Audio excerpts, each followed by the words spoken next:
बहुत सारे लोगों का सबसे बड़ा सवाल ये हो सकता है और बहुत सारे लोगों को कंफ्यूज होता है कि ऑटोइम्यून डिसऑर्डर और एड्स में क्या फर्क है। ऑटोइम्यून डिसऑर्डर और एड्स में क्या फर्क है इसको यहां समझेंगे। देखिए, एड्स क्या है और ऑटोइम्यून डिसऑर्डर क्या है, ये दो अलग अलग स्थितियां हैं शरीर की।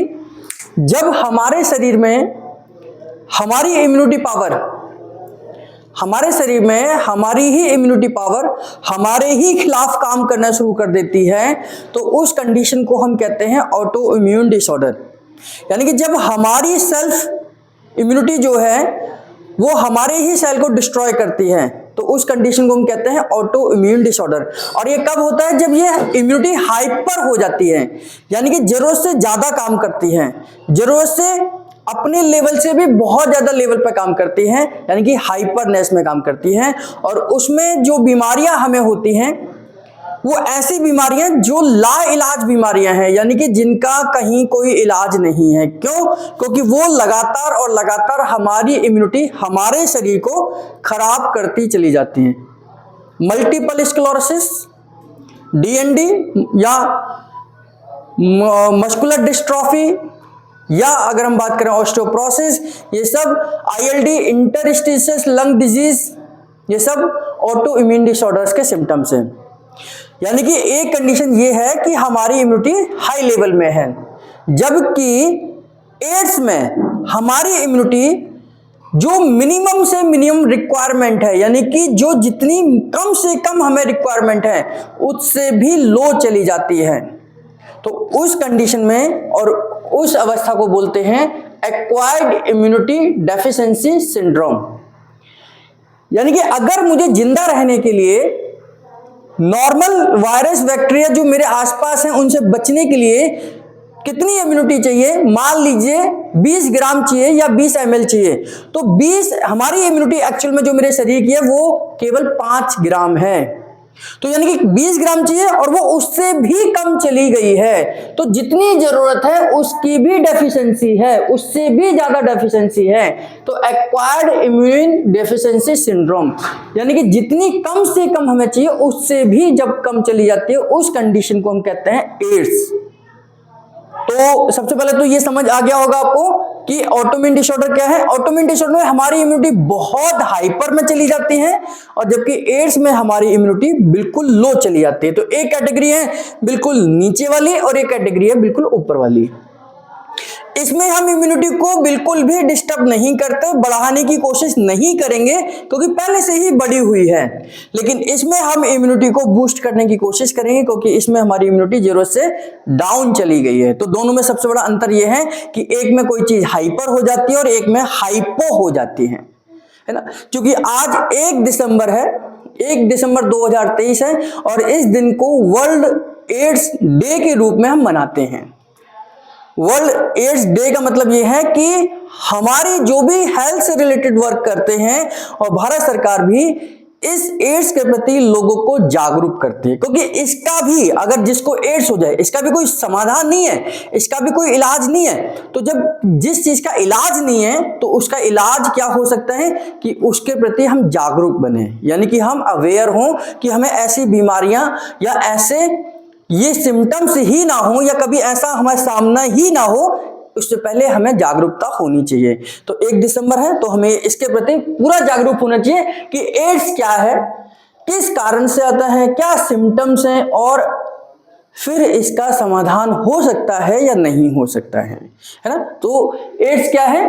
सबसे पहले एड्स वर्ड जो है वो 1980 में इसको इजाद करा, इसके बारे में पता चला।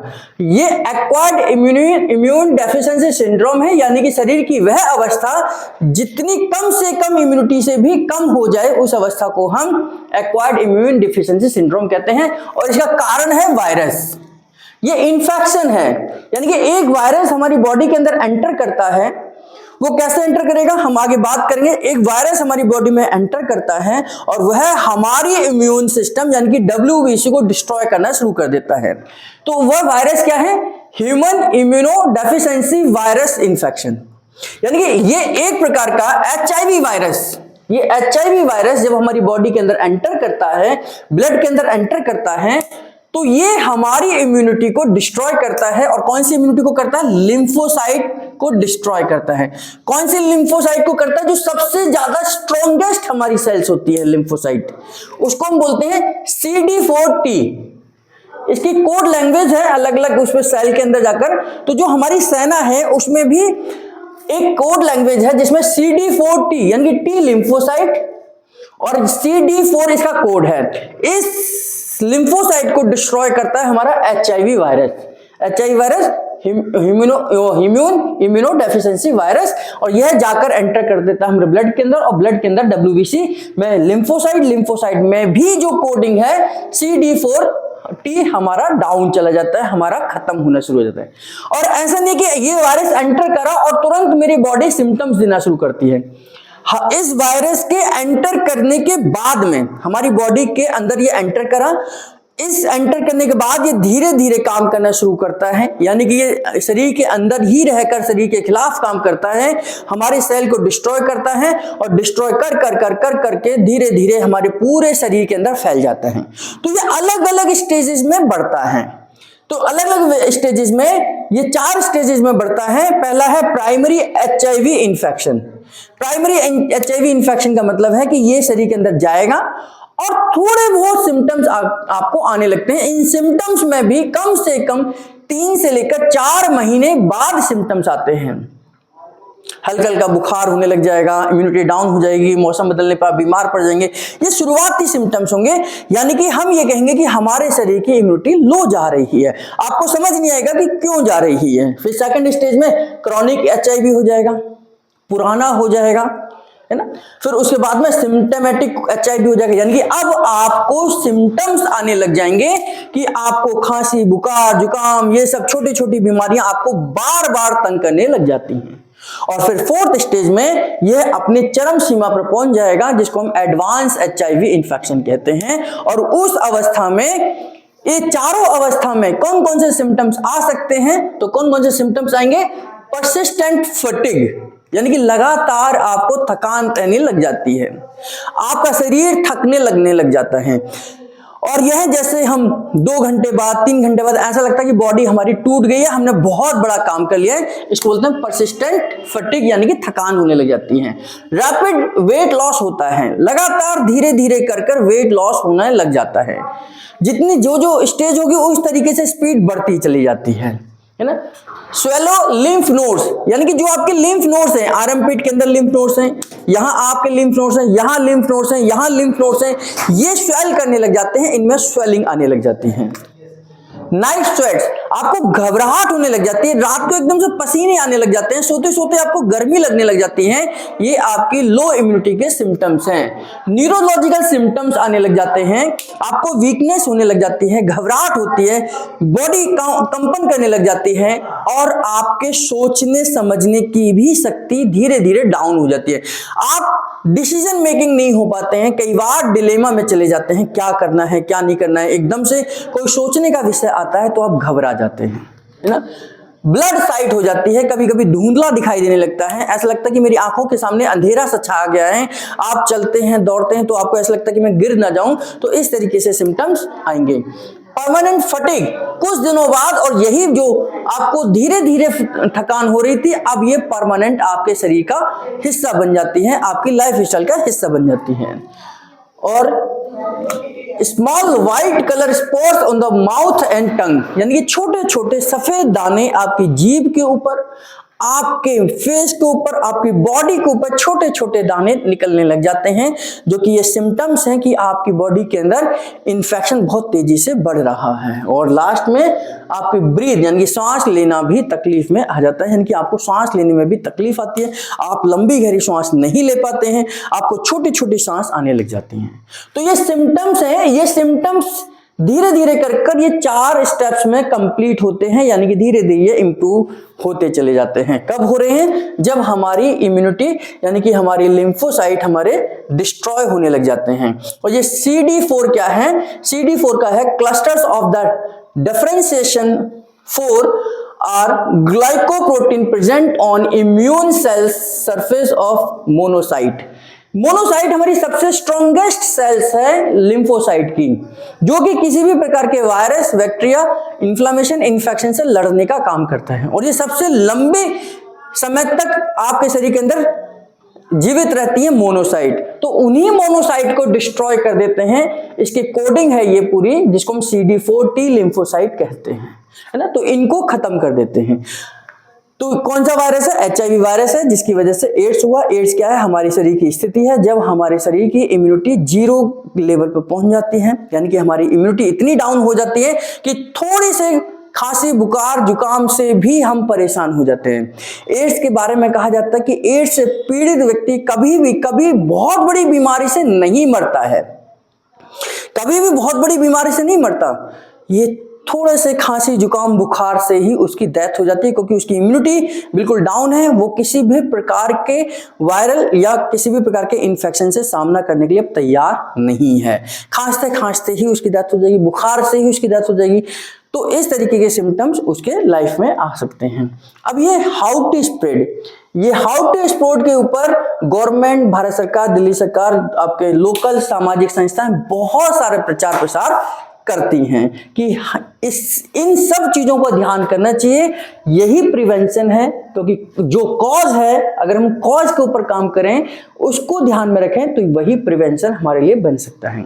ये HIV वायरस मैंने आपको बताया कि जब ब्लड के अंदर जाता है तो ये काम करता है और हमारी T लिम्फोसाइट को डिस्ट्रॉय करता है। कैसे जा सकता है? ब्लड के थ्रू और सीमेन के थ्रू। ये दो तरीके से हमारे बॉडी में एंटर कर सकता है। दो तरीके से ब्लड के थ्रू कर सकता है और सीमेन के थ्रू करता है। ब्लड के थ्रू कैसे हो सकता है?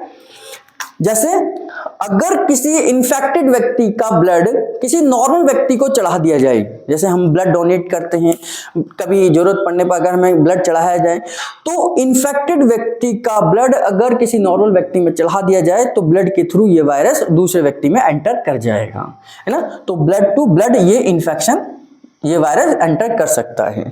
कई बार इन्फेक्टेड इक्विपमेंट के द्वारा भी होता है। जैसे डॉक्टर्स के लिए कहा जाता है कि उसको हमेशा एक इंजेक्शन से एक ही व्यक्ति को कोई भी मेडिसिन देनी है, तो अगर वो इंजेक्शन का दोबारा रीयूज करता है तो उसे अच्छे से उबाल कर, सैनिटाइज कर कर, तो उसके वायरस को खत्म कर कर ही वो यूज करे। कई बार हम जब डायबिटीज चेक करते हैं, बहुत सारे लोग तो क्या करते हैं, एक ही पिन से 4 लोग बैठे हुए हैं, चारों को पिन मार दी और उससे हम डायबिटीज चेक करें, तो ये सबसे खतरनाक तरीका है। उनमें से इन चारों में से अगर किसी एक को भी HIV हुआ तो वो जो पिन उसको चुबाई गई, वो वायरस उस पिन के साथ दूसरे व्यक्ति को जाएगा, दूसरे व्यक्ति से तीसरे व्यक्ति को जाएगा, तीसरे से चौथे को जाएगा, और ये इस तरीके से इन्फेक्टेड इक्विपमेंट की वजह से भी ये हो सकता है। ऑपरेशन के दौरान जब डॉक्टर हॉस्पिटल्स में ऑपरेशन करते हैं, किसी इन्फेक्टेड व्यक्ति का ऑपरेशन करा और उन्हीं इंस्ट्रूमेंट्स को बिना साफ किए अगर हमने उनका कहीं दूसरे पेशेंट पर भी अप्लाई कर दिया तो वहां से वो वायरस वहां चला जाएगा। एक और वजह हो सकती है, जैसे कोई इन्फेक्टेड व्यक्ति है और उसको चोट लगी है, घाव है और उसका घाव बह रहा है, अगर वो व्यक्ति जिसको चोट लगी हुई है स्विमिंग पूल में नहा ले तो उस ब्लड स्विमिंग पूल में जाएगा, और दूसरा व्यक्ति, एक और जो नॉर्मल व्यक्ति है, उसको भी चोट लगी है लेकिन वो इन्फेक्टेड नहीं है, लेकिन वो वायरस उस शरीर में एंटर कर सकता है, यानी कि ये वायरस उसके शरीर में भी एंटर कर सकता है अगर हम सावधानी ना रखें तो, है ना। मदर से चाइल्ड में भी चला जाता है at the time of pregnancy, pregnancy के दौरान ट्रांसफर हो सकता है। इसकी पेरिटोनियम और आपका जो लेयर है जिसके अंदर वो कवर होता है वह भी इस वायरस को नहीं रोक पाते, कई बार उसको भी पार कर ये बच्चे में एंटर कर सकता है। ये एंटर तब भी कर सकता है अगर कोई बच्चा फीडिंग की स्टेज में है, यानी कि बच्चा माँ का दूध पीता है ना, उस समय पे भी होता है। कई बार हम चोट लगने पर ब्लड को सक कर लेते हैं, जैसे किसी को चोट लगती है और हम उसकी उंगली को मुंह में रख लें तो भी ये वायरस आपके शरीर के अंदर एंटर कर सकता है। किसी इन्फेक्टेड व्यक्ति के उंगली को हमने, उसको चोट लगी, हमें पता नहीं, जाने अनजाने में हमने उसकी उंगली मुंह में रख ली और वो वायरस आपके शरीर के अंदर एंटर कर गया। कई बार एक ही रेजर से 2 लोग शेविंग कर लेते हैं। यार दोस्तों में बहुत ज्यादा होता है कि हम शेविंग कर रहे हैं, हमें नहीं पता कि बगल वाला इन्फेक्टेड है और हमने उसी रेजर से खुद कर लिया, तो इससे भी हम इन्फेक्शन के चांसेस हो सकते हैं। और खास तौर से जो लोकल नाई होते हैं, जो सड़कों पर बैठे होते हैं, उसने किसी की शेविंग कर दी है ना, और उसने वो ब्लड नहीं बदला और उसी ब्लड से दूसरे की शेविंग कर दी, तो ये जाने और अनजाने में हम HIV के शिकार हो जाते हैं, है ना। और ये तो हो गया ब्लड के ट्रांसफॉर्मेशन से। बहुत अलग अलग तरीके हैं। कई बार ऐसा भी बहुत बार सुनने में मिला था कि बीच में, ये सत्य है या नकली है अलग बात है, ये सच्चा है या झूठ है, कि बहुत सारे जो HIV जो पीड़ित हो गए, उन्होंने अपने गुस्से को दिखाने के लिए उन्होंने क्या करा कि अपनी सुई चुभाई और सिनेमा हॉलों में सीट के ऊपर जाकर वो सुई रख दी, और सुई जो उसके ऊपर बैठा वो इन्फेक्शन हो गया। ये पहले के ऐसे अखबारों में ऐसे कभी सुना था हमने, तो वो सच है या झूठ है। तो ऐसे भी वायरस फैलता है जो आपकी जानकारी में ही नहीं है कि वो मुझे हुआ कैसे है ना। लेकिन दूसरा एक और कारण है जिसको हम कहते हैं सीमेन की वजह से, यानी कि इंटरकोर्स के दौरान जब वो सीमेन ट्रांसफर होता है तो ये इन्फेक्टेड सीमेन दूसरे को, अपने पार्टनर को भी एड्स का शिकार बना सकता है। तो इसको बोलते हैं अनप्रोटेक्टेड इंटरकोर्स करने से भी हम एड्स के शिकार होते हैं। और ये माना जाता है कि 60 से लेकर 70% तक लोग इसी कारण से इन्फेक्टेड होते हैं। कई बार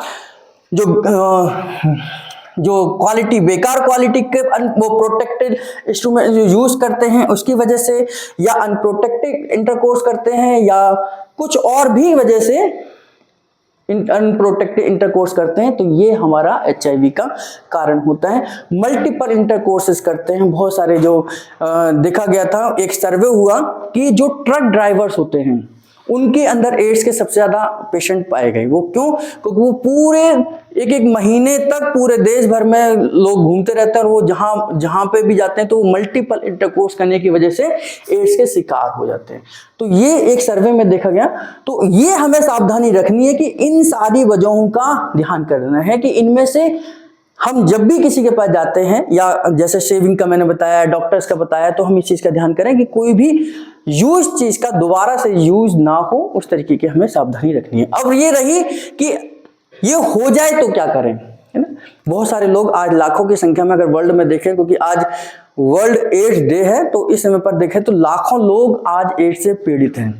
तो उस समय पर मैंने बताया कि कंडीशन क्या है कि इस समय पर हमारे शरीर की इम्यूनिटी डाउन चली जा रही है।